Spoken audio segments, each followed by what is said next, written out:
आपको बता दूं कि बड़हरिया में इस तरह का कोई इंस्टीट्यूट नहीं था जो मेडिकल से संबंधित हो। जैसे डीएमएलटी है, रेडियोलॉजी है, एक्सरे है, अल्ट्रासाउंड है, सीटी स्कैन है, नर्सिंग असिस्टेंट का है, आपका ड्रेसर है, ओटी है, इत्यादि बहुत सारे कोर्सेज हैं। हर जगह बच्चों की जॉब रखा हुआ है। आज सरकारी जॉब में आप लोगों ने देखा 10,000 वैकेंसी आया हुआ है। मेडिकल सिस्टम डॉक्टर से नहीं चलता है। मेडिकल सिस्टम उसके जो अंडर हैंड होते हैं, जो पारा मेडिकल के होते हैं, उन लोगों के सहयोग से चलता है। आइए, जिसमें देहात के बच्चे बच्चियां भी रोटी सब्जी घर से खा करके जा करके और सीख सकें, और जिनके माँ बाप के पास पैसे नहीं हैं वे बच्चे आकर के यहाँ सीखते हैं। तो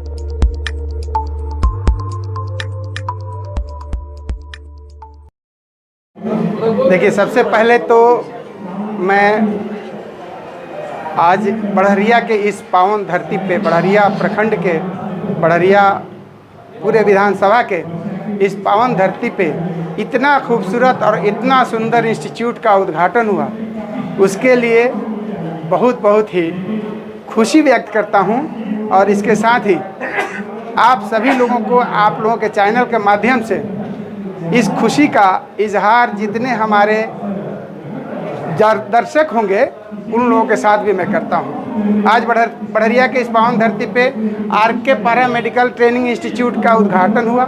इस शुभ उद्घाटन में आप सभी लोग आए, आप लोगों का भी हार्दिक नमन है, हार्दिक स्वागत है। और उस व्यक्ति की, उस शख्सियत की मैं बहुत ही ज़्यादा नमन करता हूं जिन्होंने इस इंस्टीट्यूट को खोला। बड़हरिया के लिए एक खूबसूरत सा भविष्य के किरण का, भविष्य के फूल का उन्होंने इन्नेकाद किया, जिसके लिए मैं उनको भी बहुत धन्यवाद देना चाहता हूं, जो इसके डायरेक्टर हैं, और वो हैं हमारे रविंद्र सर, जिन्होंने इतनी अच्छी सोच रखी और इतना अच्छा इंस्टीट्यूट का आज यहाँ पर इन्नेकाद किया है। इसके लिए मैं उन्हें बहुत धन्यवाद देना चाहता हूँ। मैं आपको बता दूँ कि बड़हरिया में इस तरह का कोई इंस्टीट्यूट नहीं था जो मेडिकल से संबंधित हो। मेडिकल से संबंधित इंस्टीट्यूट बड़हरिया प्रखंड में नहीं था, और दूसरे टेक्निकल इंस्टीट्यूट बहुत से चलते आ रहे थे। तो मेडिकल से संबंधित किसी भी तरह की ट्रेनिंग, वो पारा मेडिकल से हो या कहीं से भी संबंधित हो, इसके लिए बड़हरिया के बच्चों को दूसरे जगह जाना पड़ता था। तो अब मुझे उम्मीद है कि पूरे बड़हरिया प्रखंड के लिए, बड़हरिया प्रखंड के नौजवानों, युवाओं के लिए एक खूबसूरत सा ये अवसर मिला है। सभी लोग यहाँ आएँ और पारा मेडिकल से संबंधित जो भी कोर्सेज करनी हो, एक अच्छे इंस्टीट्यूट से अपने कोर्स को करें और अपने भविष्य को सुनहरा बनाएं। डॉक्टर साहब, आप डॉक्टर हैं, एक तो MBBS MD का डिग्री होता है, साथ ही साथ ये छोटा जो डिग्री DMLT MRI, ये इसका कितना योगदान है? ये करने के बाद कितना स्कोप है, कितना पैसा आप कमा सकते हैं सीमांत में, बड़हरिया में?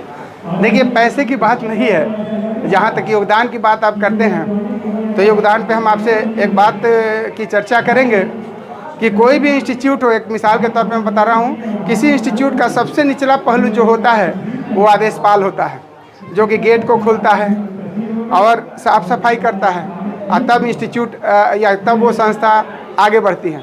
तो सबसे छोटा जो होता है वो आदेशपाल होता है। बगैर आदेशपाल का उस इंस्टीट्यूट का दरवाज़ा नहीं खुलेगा। उसकी भी उतनी ही कीमत है जितना उस इंस्टीट्यूट, उस संस्था के सबसे बड़े कुर्सी पे बैठने वाले जो बाबू होते हैं। तो आपको जान लेना चाहिए इस बात को कि मेडिकल सिस्टम डॉक्टर से नहीं चलता है। मेडिकल सिस्टम उसके जो अंडर हैंड होते हैं, जो पारा मेडिकल के होते हैं, उन लोगों के सहयोग से चलता है। डॉक्टर एक ऑपरेशन करता है जिसका असिस्टेंसी पारा मेडिकल के विद्यार्थी ही करते हैं। OT पारा मेडिकल से चलता है, डॉक्टर से सिर्फ नहीं चलता है। तो मेडिकल सिस्टम में अगर पारा मेडिकल नहीं रहे तो मेडिकल सिस्टम बिल्कुल ही ध्वस्त हो जाएगा, वो नहीं चल पाएगा।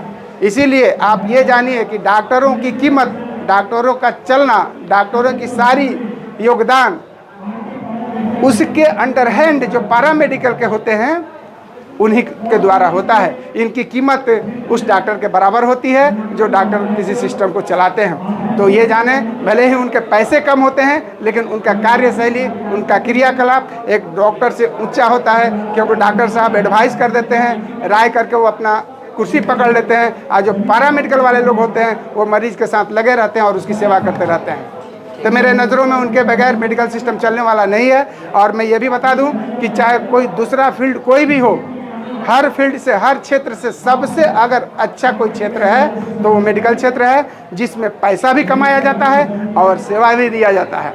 तो इससे बेहतर कोई क्षेत्र नहीं है। इसीलिए मैं लोगों से ये कहूँगा कि आप पैरामेडिकल में अपना नामांकन करें, पैरामेडिकल का आप ज्ञान हासिल करें, और आपके लिए नौकरी ढूंढने की ज़रूरत नहीं है। किसी छोटे हॉस्पिटल में भी जाएंगे तो 15-20 हज़ार तनख्वाह का एक नौकरी मिल ही जाएगी। सबसे पहले तो मैं रविंदर बाबू को कोटि कोटि धन्यवाद देता हूँ कि सुदूर देहात में इन्होंने जो ये हेल्थ विभाग के लिए जो काम किया है, और इनके जो गाइड हैं जो बहुत इनके नियर एंड डियर हैं, आदरणीय डॉक्टर अशरफ अली साहब, जो इनको टाइम टाइम पर बहुत अच्छा सुझाव देते रहते हैं। ये दोनों हस्ती को मैं बार बार सलाम करता हूँ और धन्यवाद देता हूँ कि यहाँ पर बहुत सारे MP MLA और इंस्टीट्यूट गुजरे हैं, लेकिन हेल्थ के क्षेत्र में ये जो इंस्टीट्यूट खुला, जहाँ पर फिजियोथेरेपी, एक्सरे, रेडियोलॉजी और ECG सारी चीज़ें सिखाई जाएंगी। वो DMLT का है, नर्सिंग असिस्टेंट का है, CT स्कैन है। तो ये सब चीज़ें जो आज के दौर में काफ़ी इसकी अहमियत बढ़ गई है पूरे देश के पैमाने पर, चूँकि कोरोना जब से आया है तब से हेल्थ विभाग में बहुत सारी वैकेंसियाँ हैं। और ये देखा जा रहा है क्या कि ये देहात के बच्चे इससे बिल्कुल अनजान हैं, और देहात के गार्जियन के पास पैसे नहीं हैं ताकि वो अपने बच्चे बच्चियों को दूर शहरों में भेज सके। तो इस अगर सुदूर देहात में ये खुला है तो आप तमाम चैनल जो प्रिंट मीडिया के लोग हैं, इलेक्ट्रॉनिक्स मीडिया के लोग हैं, आप लोगों से मैं अपील करूंगा कि ऐसे लोग ऐसी चीज़ों को प्रमोट करना चाहिए जिसमें देहात के बच्चे बच्चियां भी रोटी सब्जी घर से खा करके जा करके और सीख सकें। और जिनके माँ बाप के पास पैसे नहीं हैं वे बच्चे आकर के यहाँ सीखते हैं, तो उनके लिए एक बहुत बड़ा ये कदम होगा जहाँ से रोज़गार खुद क्रिएट होगा। जिस रोज़गार के लिए बच्चे भटक रहे हैं, ऐसी यह जो चीज़ है, इस तरह का सर्टिफिकेट मिलेगा तो कहीं भी उनको हॉस्पिटल में नौकरी मिलेगी, हर जगह जो है नौकरी अवेलेबल हो जाएगी। तो ऐसे चीज़ों का हम लोग स्वागत करते हैं, और ये चीज़ें हर जगह छोटे छोटे कस्बे में खुलनी चाहिए जहाँ पर जो बच्चे दूर नहीं जा सकते हैं उनके दरवाजे पर एजुकेशन मिले। तो ये रविंद्र बाबू के माता पिता को मैं धन्यवाद देता हूँ कि ऐसे बालक को उन्होंने पैदा किया, जो एजुकेशन के दौर में उन्होंने जो छलांग लगाया है, शिक्षा के भी क्षेत्र, वो हेल्थ के भी क्षेत्र में बहुत बड़ा छलांग लगाया है। इसलिए मैं तमाम लोगों को धन्यवाद देता हूँ। और सैफी भाई वो खुद युवा कौशल कार्यक्रम चलाते हैं। तो ये लोग ऐसे हमारे समाज के गुलाम हैं। डॉक्टर साहब जो हैं वो शिक्षा के क्षेत्र हो, खेल का क्षेत्र हो, एजुकेशन, ये हेल्थ का क्षेत्र हो, सब में इनका कंट्रीब्यूशन रहता है। और मैं अभी कुछ देर पहले बात कर रहा था कि आप डॉक्टर साहब, आपके कृति को दुनिया याद करती रहेगी। इसके पहले बहुत सारे डॉक्टर और BDO CO गुजरे हैं, लेकिन आपने डॉक्टर साहब जो इस समाज को प्रमोट किया है, ये काबिल तारीफ़ है। तो मैं ये चाहूँगा आप तमाम मीडिया बंधुओं से कि ऐसे चीज़ों को प्रमोट कीजिए, समाज में हर मैन टू मैन इस चीज़ को मैसेज दीजिए, दौड़ाइए, ताकि गरीब बच्चे भी इस तरह की टेक्नोलॉजी को सीख करके रोजगार पा सकें। आप लोगों की सबसे ज़्यादा भूमिकाएं हैं, और आप लोगों की जो सहयोग मिलती है, और आप लोग बढ़हरिया की इतनी अच्छी खूबसूरत सजाने में जो मदद करते हैं, ये बहुत बड़ी आप लोगों की योगदान है। और आज ये संस्था के जो उद्घाटन किया जा रहा है, ये जितनी भी तारीफ़ की जाए कम है।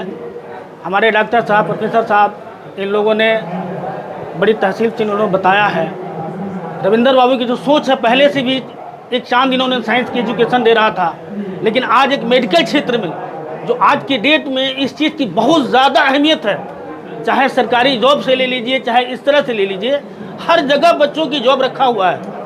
आज सरकारी जॉब में आप लोगों ने देखा 10,000 वैकेंसी आया हुआ है। 3 साल पहले जब वैकेंसी नर्सिंग था तो हमारे बिहार में बच्चे नहीं थे, लेकिन आज 3 साल के बाद एजुकेशन, इस मेडिकल क्षेत्र में बच्चों की आना बहुत ज़रूरी है। और मैं ये कहता हूँ कि सारे बच्चे हाई एजुकेशन ही कर पाएंगे, डॉक्टर MBBS कर पाएंगे। जो छोटे बच्चे हैं, जो उन लोगों को ज़रूर चाहिए कि इस तरह की कोर्सेज करें, छोटे छोटे कोर्सेज करके। और बहुत सारी वैकेंसी आ रहा है, चेक करें, बिहार सरकार बहुत ज़्यादा ये सब चीज़ दे रही है, या केंद्र सरकार भी दे रही है। तो मैं यहाँ के बच्चों से इस चीज़ की गुजारिश करूँगा। और हमारे जो संस्थापक हैं, रविंदर बाबू हैं, इनकी हौसला को मैं दाव देता हूँ। और साथ ही जो अशरफ साहब हमारे बढ़हरिया की यानी चार चांद लगाए हुए हैं, समाज से ले करके और मदद से ले करके और मेडिकल क्षेत्र में, हम क्यों इनको आगे करेंगे? नहीं भैया, आइए, आप ही की चीज़ है, क्योंकि इसकी गाइडलाइनर आप ही हैं, हेड आप ही हैं। रविंदर बाबू जरूर चला रहे हैं, लेकिन इसकी गाइडलाइनर अशरफ साहब ही है, और बहुत काबिल तारीफ़ है। और इस मेडिकल क्षेत्र के लिए मैं बच्चों से कहूँगा कि बाबू, आप लोग फ्रेश एजुकेशन करने से कोई फ़ायदा नहीं बेटा। आप लोग टारगेट लीजिए, मैट्रिक इंटर के बाद बच्चियों से मैं चाहूँगा आप लोग टारगेट कीजिए कि आप लोगों को करना क्या है। अक्सर देखा जाता है घर के लोग कहते हैं बेटा जहाँ तक पढ़ेगा मैं पढ़ाऊँगा, बच्ची मेरी जहाँ तक पढ़ेगी पढ़ाऊँगी, लेकिन नहीं, उसको कुछ टारगेट आप लोग कीजिए कि मुझे ये करना है, मुझे इस पहलू पर जाना, मुझे इस लाइन में जाना है।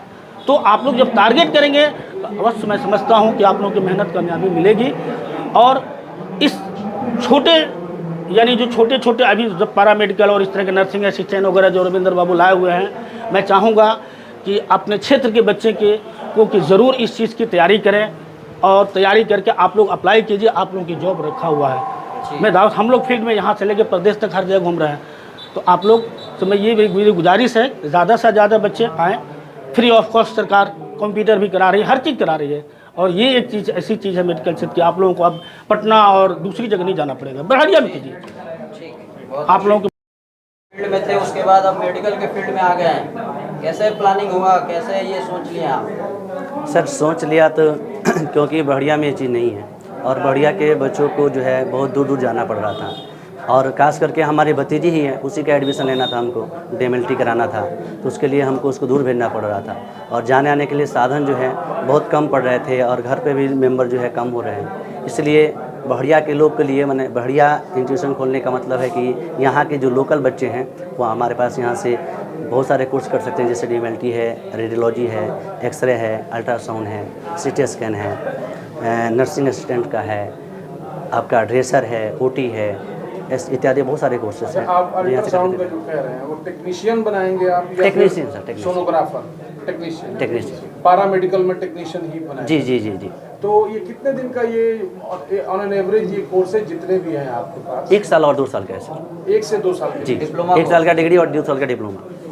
डिग्री और डिप्लोमा दोनों? जी जी जी सर। अगर आपसे मोटे तौर पर हम ये पूछें कि ये कोर्स करके जी जॉब कितने दिन में मिल जाएगा, कितने तक का मिल जाएगा?